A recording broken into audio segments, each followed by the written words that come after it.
I had always known I was different. The black sheep, the odd one, the sensitive soul who never quite fit into the picture-perfect family my relatives loved to present to the world. They were the kind of people who smiled in photos but rarely asked about the struggles behind the smiles. I always felt like an outsider, but I never imagined I would be erased entirely. It happened so quickly, so coldly, that I didn't even have time to brace myself. The lawyer, an older man with a voice as dry as toast, opened the folder and began reading my grandmother's will. It was all business. My Uncle Rick lounged in his chair with a smug expression, his Rolex gleaming in the sterile fluorescent light. Jenna, his daughter, sat beside him, tapping away at her phone with perfectly manicured nails. Max, her older brother, slouched in the chair, bored beyond belief, but still somehow managing to exude an air of superiority. I was the last to sit, barely managing to pull my legs up into the chair as they shook with anxiety. The silence in the room felt suffocating. The lawyer started reading. To my beloved son, Richard Morrison, I leave the house and the estate property located on, he continued, but I didn't hear the rest of his words. My breath caught in my throat as he mentioned the estate. My family's legacy. The home I had grown up visiting, the house filled with memories of love and warmth. It was all going to Uncle Rick. Then the words came again. To my grandchildren, Jenna and Max, I leave my savings account and all valuable possessions contained therein. My heart sank. Not a single word, not even a mention of me. I blinked, my vision blurring as I struggled to comprehend what had just happened.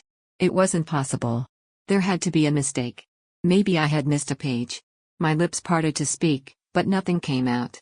I was too shocked, too stunned. I opened my mouth again, trying to force a sound, but the words were lodged in my throat. The lawyer looked up, already aware of what I was going to ask, and gave a dismissive shrug. Max, in his usual manner, leaned over and whispered just loud enough for me to hear, "Guess she really meant it when she called you the black sheep." His voice dripped with a kind of fake sympathy that made my skin crawl. I wanted to snap at him, tell him that he didn't know anything about me, but I couldn't find my voice. My cheeks burned with humiliation as I forced a smile, one that didn't feel like my own. His eyes darted away, as though he knew he had struck a nerve, but I didn't care. I was too numb to be angry, too confused to do anything but stare at the lawyer, hoping he would say more. But he didn't. The folder snapped shut, and that was it. Grandma Ruth's final words had been read, and there was nothing for me. I was nothing to her, nothing to this family, a black sheep who had been tossed aside like a forgotten relic. "Thank you for coming," the lawyer said, already reaching for his next file. I stood up, my legs trembling as I forced myself to leave the room. Uncle Rick gave Max a clap on the back, their laughter filling the space as they discussed who would be hauling wood from Grandma's house. Jenna, ever the shallow one, flicked her hair and said, "Guess we'll need a U-Haul for all this stuff." Her words, her casual attitude, felt like a slap in the face. I walked out of the room in a daze. My head spun with disbelief. How could this have happened? How could Grandma Ruth, the woman who had always made me feel special, had always whispered to me that I was her heart, leave me out like this? My throat tightened, and I forced myself not to cry, not here, not in front of them. Back at my motel room, I dropped my keys on the chipped dresser and sat down on the edge of the bed. I was numb, completely hollow inside. But then my eyes landed on the quilt. Grandma's quilt. The one she had made for me, the one she had wrapped around me on stormy nights, the one she had promised would keep me safe. It was folded neatly in the corner, a patchwork of blue and cream with hand-stitched stars scattered across the fabric. I walked over to it, running my fingers over the soft fabric. No one else wanted it. Of course, they didn't. It wasn't worth anything, not to them. But to me, it was everything. It was the only thing left that still made me feel connected to her. I didn't know it yet, but that quilt would change everything. I hadn't been back to Millfield in almost 8 years. The drive into town felt like rewinding a home video, one I wasn't sure I wanted to watch again. The same rusted sign, "Welcome to Millfield," stood by the side of the road. The same stretch of oak trees bent over the road, as though watching over me. Everything seemed smaller, though. Maybe it was just me, or maybe the years had changed it all. Grandma's house was still there, just off a dirt road, tucked behind the weeping willows she had trimmed every spring. The porch swing creaked in the breeze like it had been waiting for someone to sit in it. I stood at the edge of the gravel driveway, my fingers tightening around the strap of my bag. I wasn't ready to go inside. Not yet. But I couldn't turn back either. The funeral had been the day before, Short, cold, and full of faces I hadn't seen in years. No one hugged me. No one asked where I had been. The whole thing felt like a family reunion I hadn't been invited to. Growing up, Grandma's house had been the only place that ever felt safe. After Mom died when I was 12, Grandma had taken me in without hesitation. Uncle Rick had offered to help, but even at 12, I could tell he didn't want the burden. Grandma never saw me as one. She gave me hot chocolate when I cried, told me bedtime stories when I had nightmares, and sat through every one of my awkward school plays. She had been everything to me. But now, standing in that familiar yard, I felt an emptiness, a hollow space where the love used to be. Something had been scooped out of me, and nothing was left but air and ache. I wasn't sure how long I stood there, staring at the house, the porch swing, the weeping willows. But eventually, I knew I had to go inside. I had to see it. I had to confront it, whatever it was. I pushed open the front door, and the smell of lavender and cinnamon hit me, just like I remembered. It was faint, like a whisper of what had been. Grandma's worn slippers sat by the door, and a pair of reading glasses rested on the side table, next to a cup of tea she never finished. It was all so familiar, and yet, so empty. I wandered through the house, room to room, letting memories flood over me. The kitchen where she had taught me to bake peach cobbler. The living room where we had danced during Christmas to Nat King Cole. Her bedroom, now cold and hollow, where I used to sneak in during thunderstorms just to be near her heartbeat. That heartbeat was gone now. And the will, it felt like the final nail in the coffin. I sat on the floor of my old bedroom, crossing my legs like I was 15 again. The wallpaper was peeling, the posters gone, but it still felt like mine. Like a ghost of who I used to be was sitting there beside me. That's when I saw it. The quilt. Folded neatly on the edge of the bed, just like she always did. I picked it up, and it smelled like her. That blend of rose water and peppermint she always wore. My fingers brushed across the soft fabric, tracing the hand-stitched stars she had made. I remembered her telling me once, every star is a prayer. I wrapped the quilt around my shoulders, holding it close. It didn't fix the ache, but it held it with me. And that meant something. I didn't have a house. I didn't have an inheritance. I didn't have an apology. But I had this quilt. And somehow, that quilt was about to change everything. The night after I sat in Grandma's bedroom, wrapped in her quilt, I barely slept. My mind raced with questions about the will, about my place in this family, and why Grandma Ruth had left me nothing but an old, faded piece of fabric and the memories of what had once been. I had always imagined that one day, I'd inherit something, anything, from her, something to keep a part of her with me forever. But now, it felt like the last of her had been swept away, leaving nothing behind but the echoes of her love. I woke up late the next morning, the sunlight streaming in through the cracked blinds of my old bedroom. My body felt stiff, and the quilt was tangled around my legs. I let out a heavy sigh, rubbing my eyes as I sat up. The house was eerily quiet, except for the faint creaking of the floorboards beneath my feet. It had always been a quiet house, but now, it was almost suffocating. I got dressed quickly and decided to leave. There was no point in staying any longer. The town felt like a ghost town, too, the streets empty and quiet. I felt out of place, as though I were the last living person here. Everyone else had moved on, and I was the one still clinging to the past.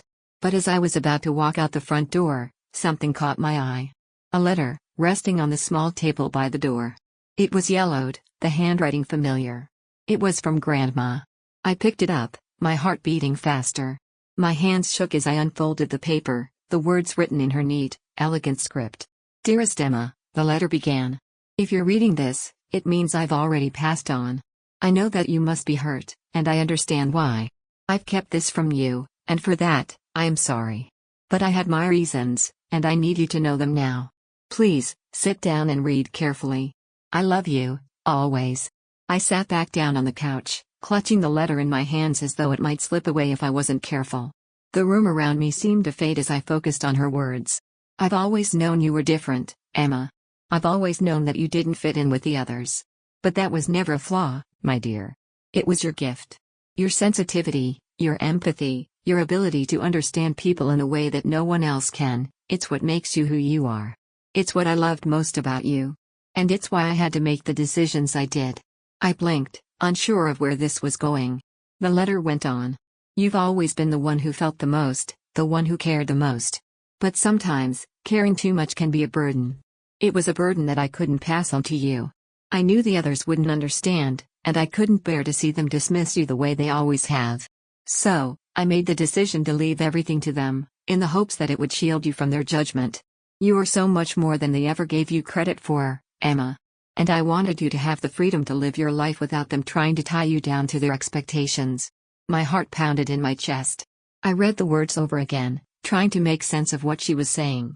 Grandma had intentionally left me out of the inheritance, not because she didn't care about me, but because she wanted to protect me from them. She had seen what I couldn't see, that I was better off without the weight of their expectations. I've always been proud of you, the letter continued. I hope you can find peace, Emma. And I hope you'll forgive me for not being more open with you. The time we had together was enough for me, and I hope you know how much you meant to me. Take care of yourself, and don't ever let anyone make you feel less than you are. You are enough, just as you are. The words blurred together as tears welled in my eyes. I hadn't expected this.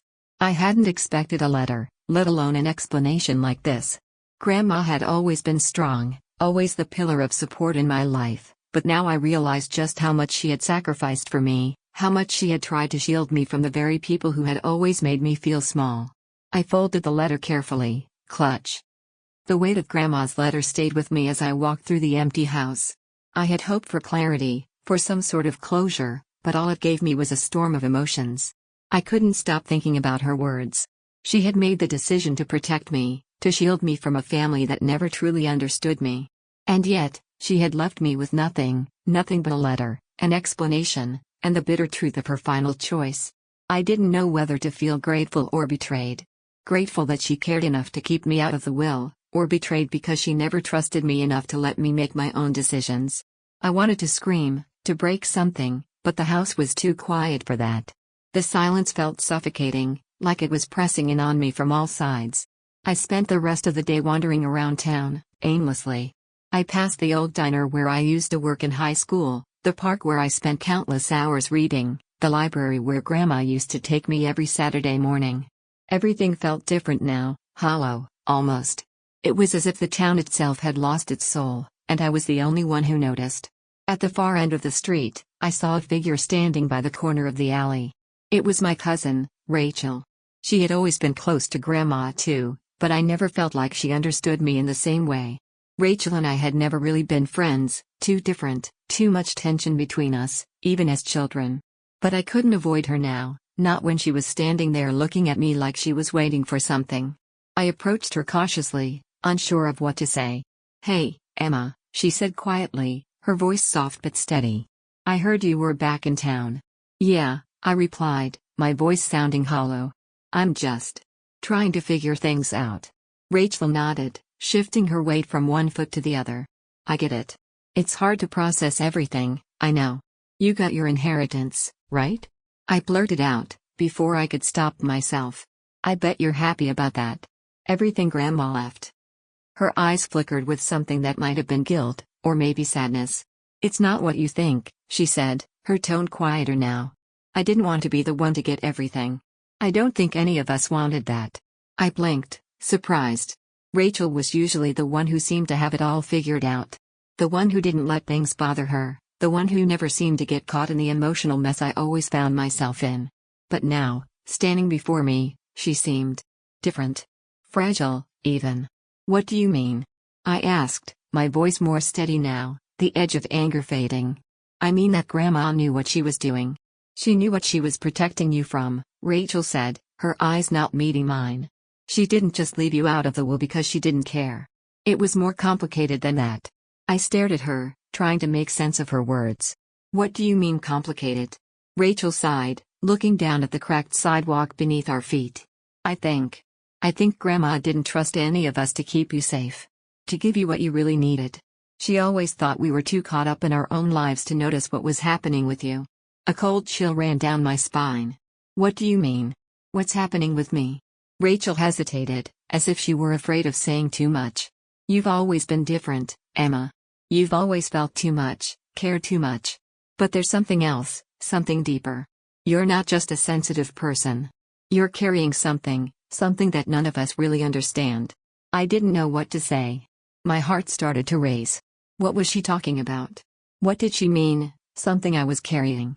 Before I could ask her more, Rachel turned away, her expression tight with emotion.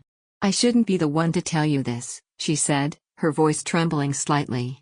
But I think you need to hear it, even if it's hard. Grandma wasn't just trying to protect you from us. She was trying to protect you from yourself.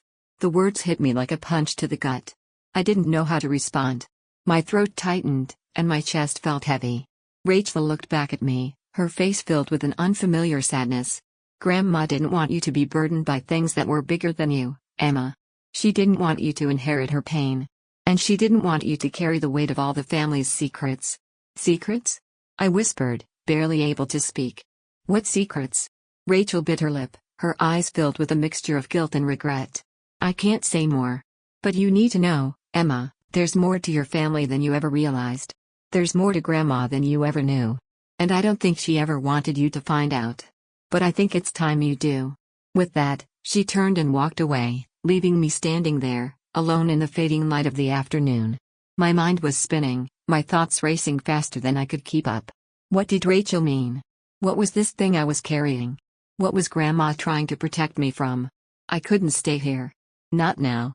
Not with so many unanswered questions hanging in the air. I had to find the truth. And I would. Even if it meant facing the darkest corners of my family's past. The night was long, stretching endlessly as I sat on the edge of the bed in the dimly lit room of Grandma's house, my mind racing with the fragments of conversation I had with Rachel. The words echoed in my ears like a constant hum. Grandma didn't want you to inherit her pain. What did they even mean? What pain? And what secrets was she talking about? It was all too much to grasp, and yet I couldn't shake the feeling that I was on the brink of something huge. I stood up, pacing back and forth in the room, my heart pounding in my chest.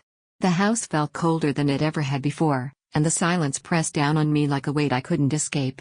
Grandma had been so careful, so protective. She kept me away from so many things, things I wasn't supposed to know, but now I was diving headfirst into a mystery that felt impossible to unravel. There was only one place I could go to find answers, the attic. Grandma had always kept her most personal things hidden up there, and I had never been allowed to venture into that part of the house. As a child, I would often stare up at the small, dust-covered door at the top of the stairs, wondering what secrets it held. Now, I knew I had to face whatever was hidden behind it. I needed to know the truth. With a deep breath, I grabbed the old wooden ladder that led up to the attic. The rungs creaked under my weight as I climbed, my hands trembling. The attic door opened with a soft groan, and I stepped into the darkness. A musty smell filled the air, the scent of forgotten memories. The room was cluttered with boxes, old furniture, and piles of yellowing newspapers. It was a place suspended in time, untouched by the outside world. I flicked on the light, revealing the room in its entirety. I hesitated for a moment, but then my gaze fell on an old wooden chest in the far corner. It was locked, but I didn't care about the lock. If it held the answers I was looking for, I would find a way to open it. I hurried over, my hands fumbling as I searched for something to break the lock. My mind was racing, adrenaline coursing through me. What if I finally uncovered what Grandma had been hiding all these years? What if it changed everything? Finally, I found an old hairpin in one of the drawers nearby. I inserted it into the lock and, with a sharp twist, it popped open. My breath caught in my throat as I lifted the lid of the chest. Inside, there were stacks of old letters, photographs, and journals, all neatly arranged as though they had been placed there with care. I picked up the first letter on top, recognizing the familiar handwriting. It was Grandma's. The letter was dated years before I was born, and as I read it, I felt a chill creep over me. Grandma had written about a painful time in her life, a time that she had kept hidden from everyone.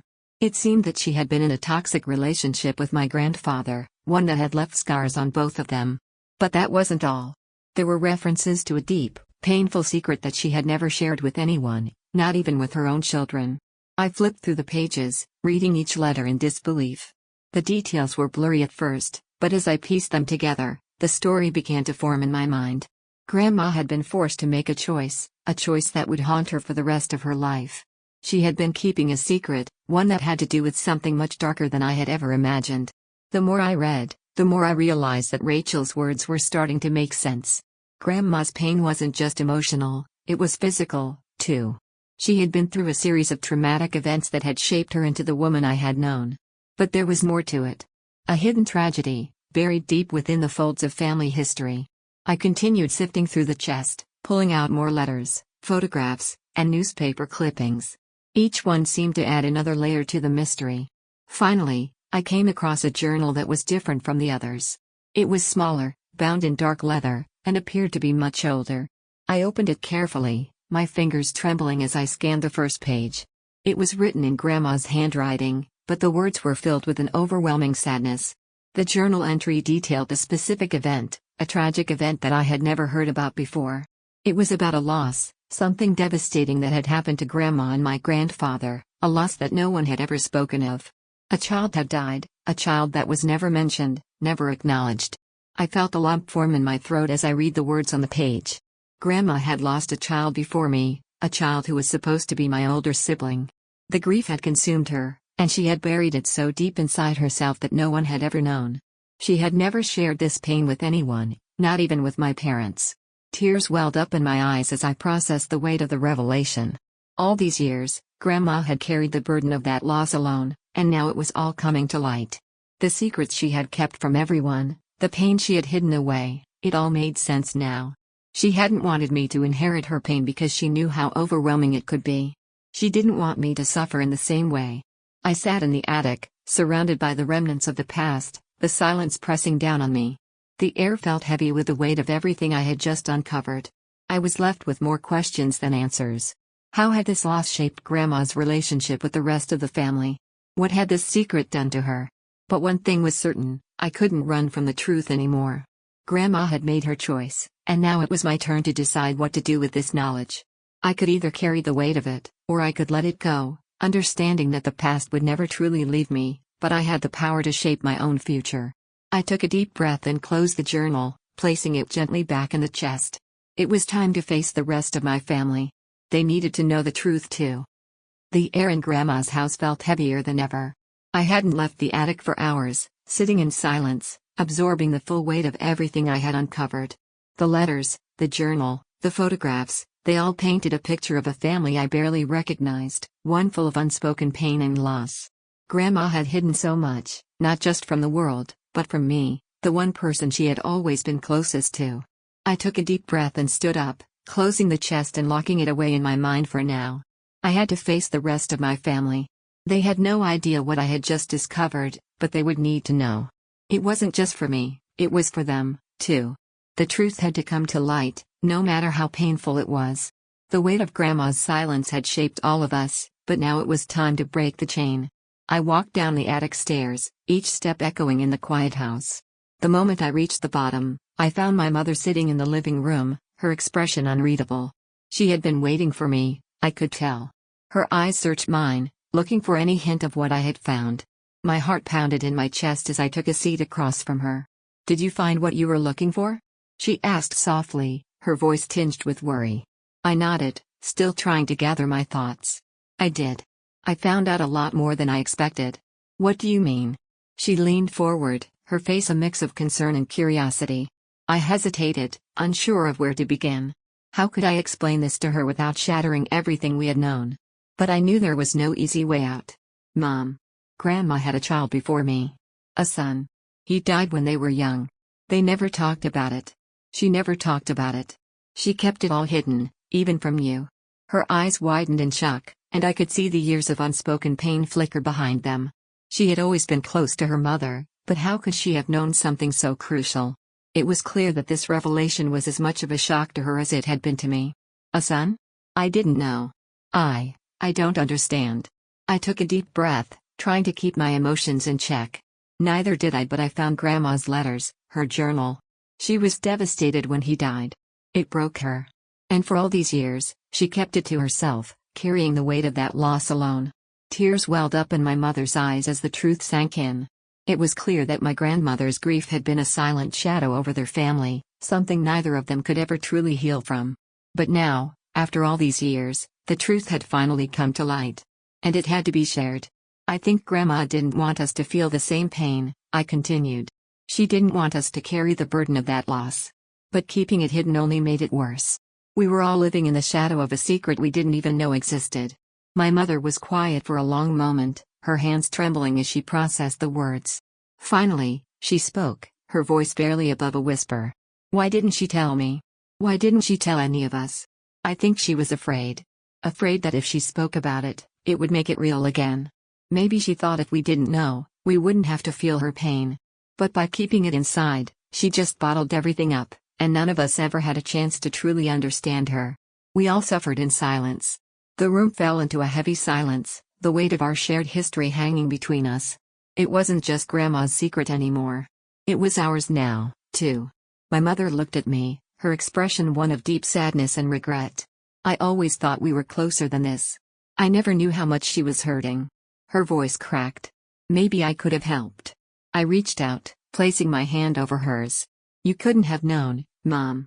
She kept it all locked away. But now we know, and we can carry it together. We don't have to hide anymore." My mother nodded slowly, her tears falling freely now, a mix of relief and sorrow. "But what do we do with all this? How do we move forward?" "I don't know yet," I admitted, feeling the weight of the decision I was about to make. "But we have to honor Grandma's memory in a way that feels right. Maybe by finally acknowledging the pain she carried, we can begin to heal ourselves." We sat there for a long while, in quiet contemplation, as the house around us seemed to hold its breath. There was no easy way to move forward. But for the first time in years, I felt a sense of clarity, as if the truth had finally set something free inside of me. The years of hidden grief, the silence, it had all led to this moment. And now, I was ready to face whatever came next. The rest of the family slowly trickled in, drawn to the living room by the tension in the air. My aunt, Rachel, sat down beside me, her eyes filled with understanding. "You told her, didn't you?" she asked, her voice soft. I nodded. "We all need to know, Rachel. We can't keep living in the dark." Grandma's legacy wasn't one of perfect happiness, but of survival. She had borne a burden that no one could truly understand, and now it was up to us to decide how we would carry it. We didn't have to repeat the past, but we had to face it, as painful as it was. As the evening wore on, we talked, really talked, for the first time in years. We shared our own stories of loss, of family, and of healing. It wasn't easy, but it felt right. And in that moment, surrounded by family, I realized that breaking the silence had been the first step toward breaking the cycle of pain that had held us all captive for so long. There was no perfect ending, no magic fix. But we had uncovered the truth, and with that, we had the chance to move forward. Together.